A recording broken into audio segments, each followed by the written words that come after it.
नमस्ते बच्चों। बच्चों अभी हम जूट के बारे में और नारियल, जूट और नारियल दोनों एक प्राकृतिक रेशा है। हमने बताया था ना आपको कि रेशे दो प्रकार के होते हैं, प्राकृतिक रेशे, है ना। तो प्राकृतिक रेशे में हमने कपास के बारे में बताया था, अभी हम जूट और नारियल के बारे में बताएंगे। तो चलो बच्चों अभी हम देखते हैं वीडियो में। वीडियो देखने से पहले हमारे जीके चैनल स्कूल के यूट्यूब चैनल को सब्सक्राइब करिए। बच्चों हमने प्राकृतिक रेशा हमने पढ़ा था ना, प्राकृतिक रेशे में हमने कपास के बारे में आपको बताया था। अभी मैं आपको जूट के बारे में बताऊंगी। जूट, है ना, जूट के पौधे, जूट के क्या होते हैं, पौधे होते हैं। पौधे के तने से प्राप्त रेशा जूट कहलाता है। तो बच्चों जूट के पौधों के तनों से, किससे, तनों से प्राप्त रेशा जूट कहलाता है। जूट के पौधे के रेशे लंबे, मुलायम और चमकीले होते हैं। बच्चों जूट के पौधे के रेशे जो होते हैं वो बहुत लंबे होते हैं, मुलायम होते हैं और चमकीले होते हैं। जूट के रेशे बहुत मजबूत होते हैं। सबसे पहली बात है कि ये बहुत मजबूत होते हैं, तभी तो हम इनके बहुत सारी चीजें बनाने में सहायक होते हैं।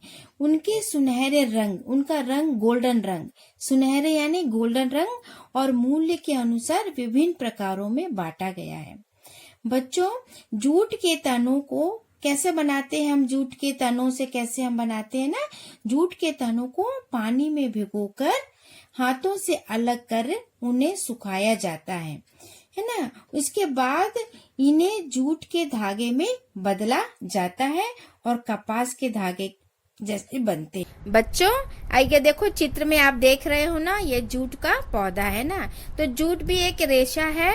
जूट के पौधे से क्या होता है, रेशा प्राप्त करते हैं हम, इसलिए इसे हम जूट का रेशा कहते हैं। देखो बच्चों ये कितने बड़े बड़े पौधे हैं ना, और हमने आपको बताया है ना कि जूट का पौधा क्या होता है, बहुत लंबे लंबे होते हैं और बहुत मुलायम होते हैं और चमकीले होते हैं ना।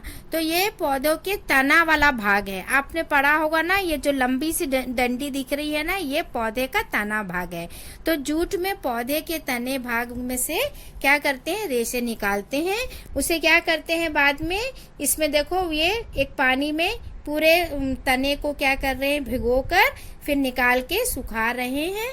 और सुखाने के बाद क्या होता है, इसमें से क्या निकल जाता है, रेशा, जूट का रेशा निकल जाता है। बहुत बड़े लच्छों में, देखो ऐसे लच्छे दिख रहे हैं ना, तो लच्छों में धागा रेशे निकल जाते हैं। बच्चों अभी हम जूट के उपयोग आपको बताएंगे। जूट के उपयोग किस किस प्रकार होता है। आपने देखा होगा ना, दरिया, दरिया नाम सुना होगा ना, शादी ब्याहों में बड़े बड़े दरिया डालते हैं। कालीन, है ना, जो कमरों के अंदर हम कारपेट के सामान डालते हैं ना, कालीन, फिर पर्दे हो गए उसकी, फिर रस्सियां हो गई, है ना, ये सब बनाने के काम आता है। सबसे बात है इसमें कपड़े के लट्ठों को, कपड़े के लट्ठों आपने देखा है ना, कपड़े के लट्ठों को लपेटने के लिए और कपड़ा और बोरे बनाए जाते हैं। कपड़ों के लट्ठे में देखना, बड़ी बड़ी एक लट्ठों के समान, एक लट्ठी के समान होती है, उसमें हम कपड़ा लपेटते हैं, उसके काम आता है। और कपड़े और बोरे बनाने के काम आता है। फिर उसके बाद है सजावटी सामान बनाने में इसका उपयोग करते हैं। तो बहुत सारी छोटी छोटी सजावटी सामान बनाते हैं। ये सब काम में हमारे जूट का उपयोग होता है। बच्चों अभी देखो जूट से हम क्या क्या बनाते हैं ना, किस किस प्रकार हम उपयोग करते हैं। देखो जूट के कितने सारे थैले हैं, जूट के हम बैग बनाते हैं। उसके बाद देखो सजावटी सामान बनाने के लिए भी इसका उपयोग होता है ना। तो चित्र में आप देख रहे हो ना, कितने सुंदर सजावटी सामान है ना। तो ये आप देख कर अब क्या क्या सामान है आप अपने नोट में नोट करना। बच्चों अभी आपको ये चित्र में दिखाई दे रहा है ना, कोई बता सकता है ये क्या है ना। तो ये क्या है, ये कोई बता सकता है, ये है नारियल के ऊपर का छिलका। नारियल के ऊपर का छिलका है, ये भी एक प्रकार का रेशा है, ये भी एक प्रकार का रेशा है। इस नारियल के छिलके से हम बहुत कुछ बनाते हैं। जैसे नारियल के छिलके के सबसे पहले क्या किया, उसको बारीक बारीक अलग से रस्सी के समान बना लिए और इसके बाहरी आवरण से प्राप्त होता है। ये जो आपको चित्र में दिख रहा है, ये बाहरी आवरण से, नारियल के बाहरी आवरण से प्राप्त होता है। इसका उपयोग हम क्या करते हैं, रस्सी बनाने में करते हैं, है ना। और ये कारपेट के रूप में हम इसका बनाने में करते हैं। और इसके बाद ये है हमारा खटिया, है ना। खटिया बनाने में भी हम इसका उपयोग करते हैं ना।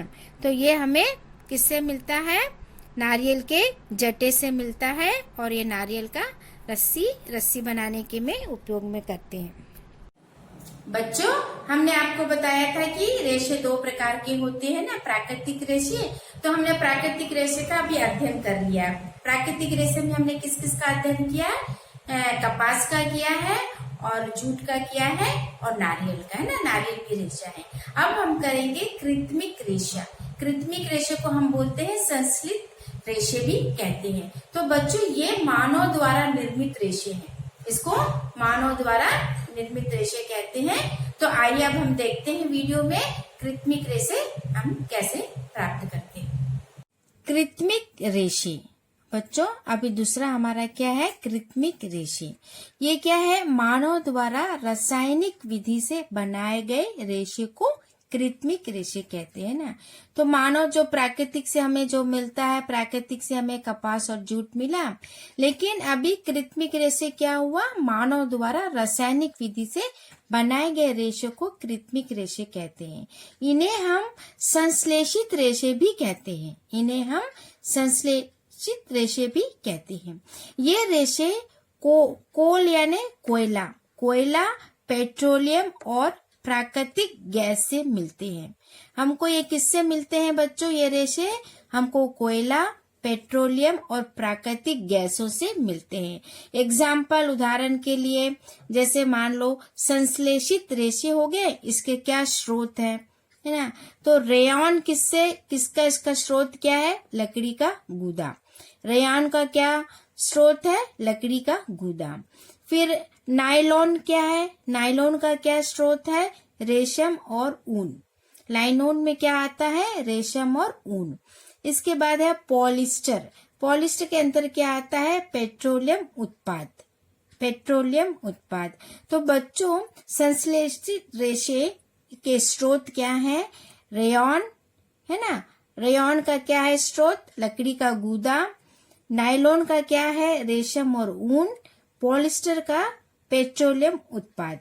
तो बच्चों, अभी हम आपको बताएंगे ये जो संश्लेषित रेशे के उपयोग, ये इसके क्या उपयोग है।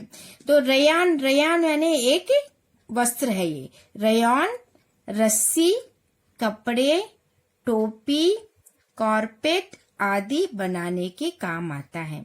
तो संश्लेषित रेशे के उपयोग क्या क्या है, रेयॉन यानी कपड़े, रस्सी, कपड़े, टोपी, कारपेट आदि बनाने के काम आता है।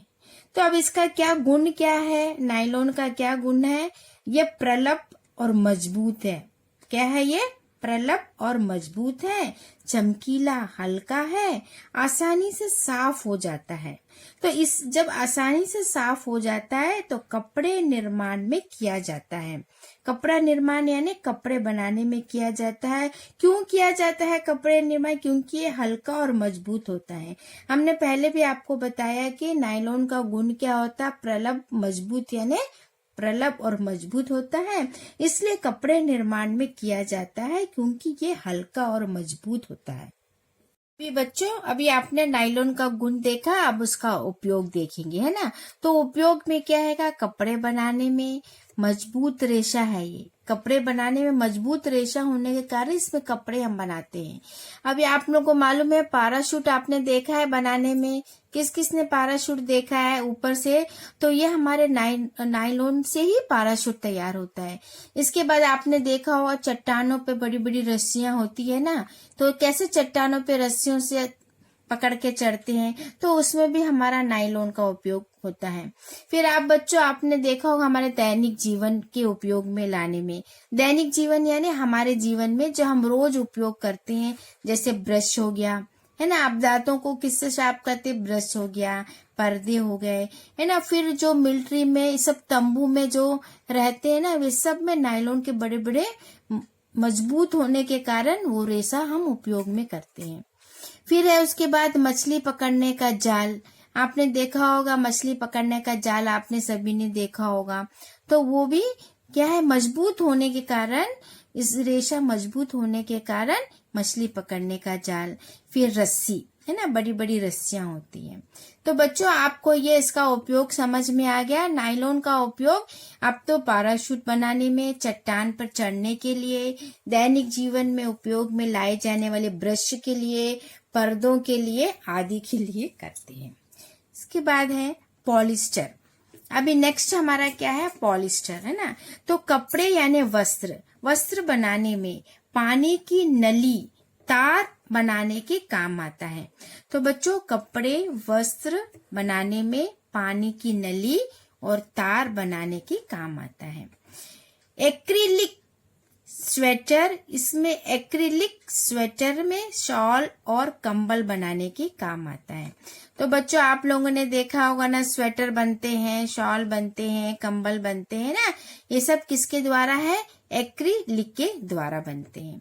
तो बच्चों आपको एक रोचक बात मैं बताना चाहती हूँ कि आप जानते हो, मेरा प्रश्न है, संसार का सबसे बहुमूल्य रेशा एक छोटे जंगली जानवर विनूचा है।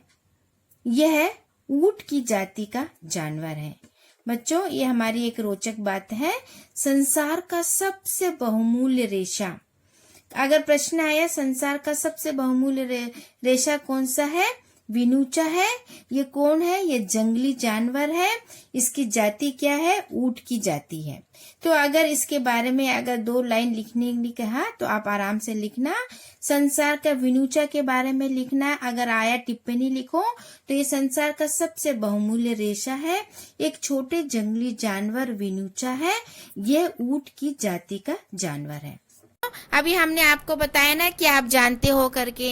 अब ये जो आपको चित्र दिखाई दे रहा है ना, ये एक जंगली जानवर है। ये क्या है, एक जंगली जानवर है। इसका नाम है विचूना। इसका क्या नाम है, विचूना। ये क्या है, ऊंट की जाति का जानवर है। ऊंट के समान थोड़ा दिख रहा है ना, इसलिए ऊंट की जाति का जानवर है। लेकिन ये इसमें क्या खासियत है कि ये संसार का सबसे बहुमूल्य रेशा है। ये क्या है, संसार का सबसे बहुमूल्य रेशा है। एक छोटे जंगली जानवर विचूना से हम प्राप्त करते हैं। यह ऊंट की जाति का जानवर है। बच्चों अभी मैंने जो आपको समझाया, आप लोगों को समझ में आया होगा। मैंने क्या समझाया आपको कि रेशे 2 प्रकार के होते हैं ना, प्राकृतिक रेशे और कृत्रिम रेशे। तो इन दोनों के बारे में मैंने आपको बहुत सारी जानकारी दी है, वीडियो में भी दिखाया मैंने और लिखकर भी मैंने बताया है। आप लोग ध्यान से इस वीडियो को देखना और देख के लिखना, और जो वीडियो में जो हमने जो भी प्रयोग करने वाली चीजें बताई उसके नाम लिखने की कोशिश करना और इसे अच्छे से पढ़ना और नोट्स बनाना। नोट्स जरूर बनाना, तभी तुम्हें याद होगा। तो बच्चों आपको अगर मेरा ये वीडियो पसंद आए तो आप मुझे लाइक करिए और शेयर करिए। धन्यवाद बच्चों।